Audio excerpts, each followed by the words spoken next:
ನೋಡು. ಈಗ ಈಗ ಏನ್ ಮಾಡ್ಬೇಕು? ಪ್ರೆಸ್ ಮಾಡ್ಬೇಕು.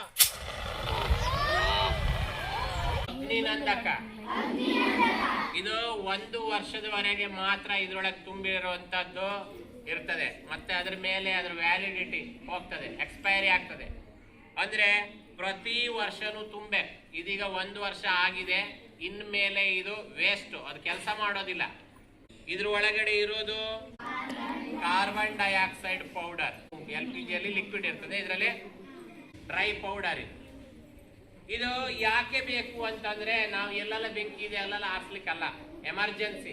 ಈಗ ಅಡುಗೆ ಮನೆ ಒಳಗಡೆ ಸೇಫ್ಟಿಗೆ ನಮಗೆ ಬೇಕಾಗ್ತದೆ. ಮತ್ತೆ ಇದು ಕೈಗೆ ಸಿಗುವ ಹಾಗೆ ಎಲ್ಲೆಲ್ಲ ಇಡುವಾಗಿಲ್ಲ. ಬೆಂಕಿಯಲ್ಲಿ ಬಿತ್ತು ಮತ್ತೆ ಮೇಲೆ ಓಡಿ ತರುವಂತದಲ್ಲ, ಅಲ್ಲೇ ಹತ್ರದಲ್ಲೇ ಇರ್ಬೇಕು, ಕೈಗೆ ಸಿಗುವಂತದ್ದು ಇರ್ಬೇಕು. ಇಲ್ಲಿ ಹುಕ್ಸ್ ಕೊಟ್ಟಿದ್ದಾರೆ ಗೋಡೆಗೆ ನೇತಾಕ್ಲಿಕ್ಕೆ. ಮತ್ತೆ ಇದನ್ನ ಕೆಂಪು ಬಣ್ಣದಲ್ಲಿ ಇಟ್ಟಿರ್ತಾರೆ. ನೀವು ಯಾವಾಗಾದ್ರೂ ನಿಮ್ಗೇನಾದ್ರೂ ತೊಂದರೆ ಆಯ್ತು ಅಂದಾಗ ನೀವು ಕೂಡ ಇದನ್ನ ಬಳಸಲಿಕ್ಕೆ ಯೋಗ್ಯರು. ಮತ್ತೆ ನಾನು ಓಡುದಲ್ಲ, ಓಡ್ಕೊಂಡು ಇದನ್ನ ತೆಗೆದ್ರೆ ತಪ್ಪಾಗ್ತದೇನೋ ಅನ್ನುವಂಥದ್ದಿಲ್ಲ. ಗ್ಯಾಸ್ ಲೀಕೇಜ್ ಆಗತ್ತೆ. ಎಲ್ಲಿ ಎಲ್ಲ ಗ್ಯಾಸ್ ಲೀಕೇಜ್ ಆಗ್ಬಹುದು? ಅಡಿಗೆ ಮನೆಯಲ್ಲಿ ಯಾವುದರಲ್ಲಿ ಪೈಪ್ ನಲ್ಲಿ ಸೋರಿಕೆ ಆಗ್ತದೆ. ಸೋರಿಕೆ ಆದಾಗ ಗ್ಯಾಸ್ ಏನಾಗುತ್ತೆ? ಅಲ್ಲೇ ಬೆಂಕಿ ಇದ್ರೆ ಹಿಡ್ಕೊಂಡು ಬೇಡತ್ತೆ. ಆವಾಗ ಅದನ್ನ ನಂದಿಸ್ಲಿಕ್ಕೆ ಬೇರೆ ಉಪಾಯಗಳಿದೆ. ಗೋಣಿ ಚೀಲವನ್ನ ಒತ್ತಿ ಹಿಡಿದು ಹಾಕ್ಬಹುದು. ಆದ್ರೆ ಅದು ದೊಡ್ಡ ಪ್ರಮಾಣದ ಬೆಂಕಿ ಆಗಿದ್ದಲ್ಲಿ ಇದನ್ನ ಬಳಸ್ತಾರೆ. ಮತ್ತೆ ಸ್ವಲ್ಪ ಹೊಯ್ಗೆ ಗೊತ್ತಲ್ಲ, ಬಕೆಟ್ ಅಲ್ಲಿ ತುಂಬಿ ಇಡ್ತಾರೆ ಎಲ್ಲ, ಇದ್ರಲ್ವಾ ಇಟ್ಕೊಳ್ಬೇಕು. ಅದನ್ನ ಕೂಡ ಬಳಸಬಹುದು. ಬೇರೆ ಬೇರೆ ಕಡೆಯಲ್ಲಿ ಹೊಯ್ಗೆ ಬಳಸೋದು, ನೀರ್ ಬಳಸೋದು, ಬಕೆಟ್ ಅಲ್ಲಿ ತುಂಬಿ ಇಡ್ತಾರೆ. ಬೆಂಕಿ ಬಿದ್ದಾಗ ಇದನ್ನ ಬಳಸುವುದು ಹೇಗೆ ಅಂತ ಇಲ್ಲಿ ಒಂದನೇದು ಕೆಲಸ ಆಯ್ತು. ಈಗ ಬಳಸ್ತಾ ಇದ್ದೇವೆ ಅನ್ನೋದಾಗ್ತದೆ. ನೆಕ್ಸ್ಟ್ ಇಲ್ಲೊಂದು ಪಿನ್ ಇದೆ, ಇದನ್ನ ಹೊರಗೆ ತೆಗಿಬೇಕು, ಎಳೆದು ತೆಗಿಬೇಕು. ಹೌದು, ಹೀಗೆ ಒಂದ್ಸಲ ಎಳೆದು ತೆಗೆದ್ರೆ ಏನಾಯ್ತು ಅಂತಂದ್ರೆ ಇದು ಒತ್ಲಿಕ್ಕೆ ಯೋಗ್ಯ ಆಗ್ತದೆ. ಈಗ ಇಲ್ಲ ಅಂದ್ರೆ ಒತ್ಲಿಕ್ಕೆ ಆಗೋದಿಲ್ಲ. ನಿಮ್ಮ ಹತ್ರ ನೋಡಿ, ಪ್ರೆಸ್ ಎಷ್ಟೇ ಪ್ರೆಸ್ ಮಾಡಿದ್ರು ಏನಾಗುತ್ತೆ? ಒಳಗೆ ಹೋಗೋದಿಲ್ಲ. ಹೋಗ್ತದೆ, ನಾನು ಎಷ್ಟು ಒತ್ತರು ಹೋಗೋದಿಲ್ಲ.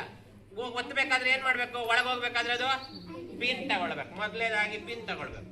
ನೀವು ಒಂದ್ಸಲ ಪಿನ್ ತೆಗೆದು ಇದನ್ನ ಪ್ರೆಸ್ ಮಾಡಿದ್ರಿ ಅಂತಂದ್ರೆ ಸ್ವಲ್ಪ ಯೂಸ್ ಮಾಡ್ತೀರಾ ಅನ್ಕೊಳ್ಳಿ, ಅದು ಯೂಸ್ ಆಗ್ಬಿಡ್ತದೆ. One time use. ಅದು ಮತ್ತೆ ಪ್ರೆಷರ್ ಇರೋದಿಲ್ಲ. ಅರ್ಧ ಇಟ್ಟು ಮತ್ತೆ ಪುನಃ ಮತ್ತೊಂದ್ಸಲ ಸ್ವಲ್ಪ ಅರ್ಧ ಬಳಸ್ತೀನಿ ಅಂದ್ರೆ ಆಗೋದಿಲ್ಲ. ಒಂದ್ಸಲ ಯೂಸ್ ಮಾಡಿದ್ರೆ ಅದನ್ನ ಖಾಲಿ ಮಾಡ್ಬೇಕಾಗತ್ತೆ. ಪ್ರೆಷರ್ ಹೋಗಿರುತ್ತೆ, ಮತ್ತೆ ತುಂಬಿಸ್ಕೊಂಡು ಬಂದಿರ್ಬೇಕಾಗತ್ತೆ. ಈಗ ನಾವೇನ್ ಮಾಡ್ಬೇಕು ಅಂದ್ರೆ, ಇದು ಕೆಲಸ ಮಾಡತ್ತಾ? ಇದು ಎಕ್ಸ್ಪೈರಿ ಆಗಿದೆ, 1 ವರ್ಷ ಆಗಿದೆ. ಹಾಗಾಗಿ ನಾವು ಹೊಸದಾಗಿ ತುಂಬಿಸ್ಲಿಕ್ಕಿದ್ದೇವೆ.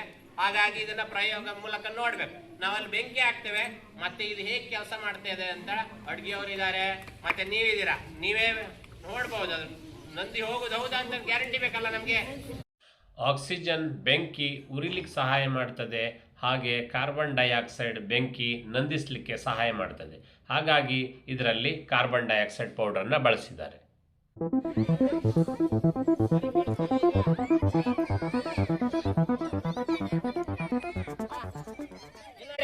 ಮೊದಲನೇದಾಗಿ ಪಿನ್ನನ್ನ ಎಳ ತೆಗಿಬೇಕು. ಪಿನ್ ಎಳ ತೆಗೆದಾಯ್ತು, ಬೆಂಕಿ ಬಿದ್ದಿದೆ. ಬೆಂಕಿಯನ್ನ ಏನ್ ಮಾಡ್ಬೇಕೀಗ? ಆರಿಸ್ಬೇಕು. ಈಗ 2ನೇ ಹಂತ, ಇದನ್ನ ತಗೊಂಡು ಇಲ್ಲಿ ನೋಡಿ, ಈ ಪೈಪ್ ಬೆಂಕಿ ಯಾವ ಕಡೆಗಿದೆ ನೋಡ್ಬೇಕು, ಆ ಕಡೆಗೆ ಹಿಡಿಬೇಕು. ಈ ಪೈಪ್ ಅನ್ನ ಕೆಲಸ ಮಾಡ್ತದೆ ನೋಡು. ಈಗ ಈಗ ಏನ್ ಮಾಡ್ಬೇಕು? ಪ್ರೆಸ್ ಮಾಡ್ಬೇಕು. ನೋಡಿ, ಬೆಂಕಿ ಹೋಗಿಲ್ಲ, ಹತ್ರ ಹಿಡಿಬೇಕು. ಮತ್ತೆ